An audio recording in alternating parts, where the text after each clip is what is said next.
Istemsiz bugün biz Yeni yılda ötetirgan, Fıtsıda ötetirgan Jim Çiçek Beyramına jıyıldık. Bu beyramın tarihine kelgende, bu ölegelikten yeşler jıyılıp, çiçekten beyramlar yasap.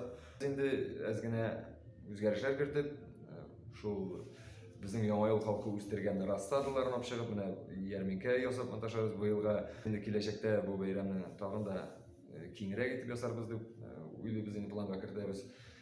Gümeni dip etkende halkını birleştirүү üçün uyuşturulgan beyram.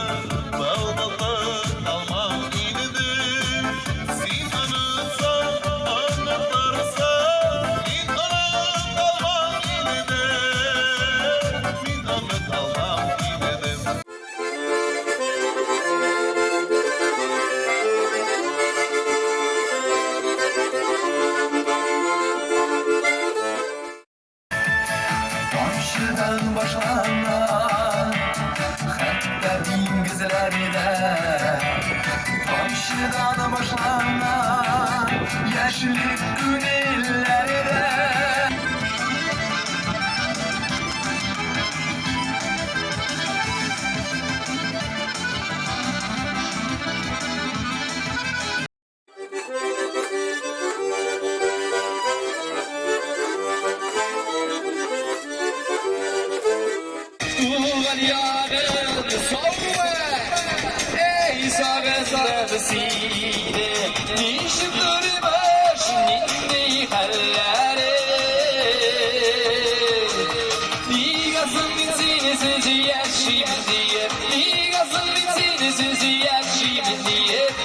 Üzümde şu